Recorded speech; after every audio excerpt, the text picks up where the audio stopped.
Nicolas embastillé, c'est la liberté de la presse, la liberté d'expression, la liberté d'opinion, cette liberté pour laquelle on se bat, qui est embastillée.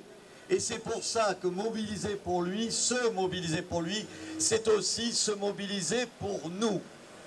Je voudrais vous dire que je suis scandalisé, et je pèse mes mots, par le deux poids, deux mesures dont est victime le mouvement que vous incarnez ici. Faut-il rappeler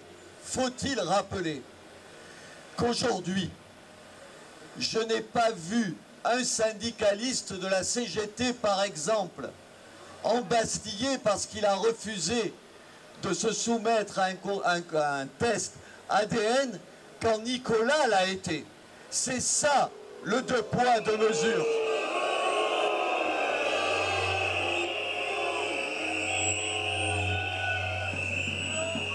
Le deux poids, deux mesures, c'est quand je lis horrifié, blessé, humilié, mes confrères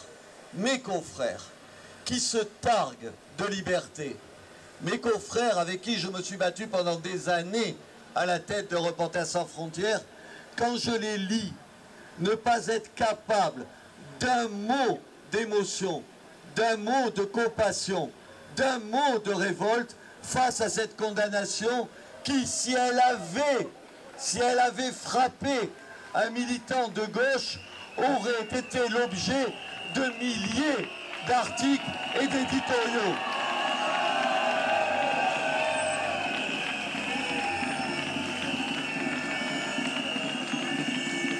Je suis scandalisé, je suis bouleversé quand mes amis des organisations de défense des droits de l'homme, avec qui je me suis battu pendant des années pour les droits de l'homme aux quatre coins du monde, ne trouvent rien à dire, ne trouvent rien à protester, ne signent pas une pétition quand, en France, ici, quelqu'un est condamné à 2 mois de prison ferme pour avoir uniquement défendu des idées. Je vous le dis, j'ai honte pour eux. Je suis bouleversé quand je vois la classe politique se mobiliser comme un seul homme, et à juste raison. Quand des Femen se voient condamnés à 4 mois de prison en Tunisie et ne trouvent rien à dire, rien à protester, rien à pétitionner, quand ici, dans ce pays qu'on nous présente comme le pays des droits de l'homme, quelqu'un est condamné à 2 mois de prison pour n'avoir rien fait.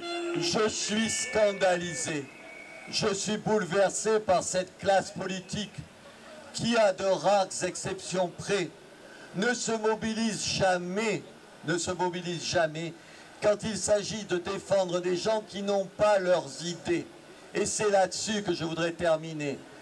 Ce qui fait notre différence, du moins je l'espère, c'est d'être capable de se mobiliser pour les gens qui pensent différemment de nous. C'est ça qui fera qu'on ne sera pas comme eux. C'est ça qui fera qu'on a une autre éthique, qu'on a une autre morale, qu'on a une autre politique. Sans vouloir trouver des têtes qu'il faut faire tomber, je vais quand même vous avouer, et je pense que je ne serai pas le seul ici, je verrai et je ferai les comptes au bout des 2 mois de détention de Nicolas. Qui parmi mes confrères aura protesté? Qui parmi les défenseurs des droits de l'homme aura protesté? Qui parmi les politiques aura protesté? Qui parmi, vous savez, ces intellectuels qui font fonds de commerce de leur émotion aura protesté? Et je vous propose qu'on n'oublie pas ceux qui se seront tus.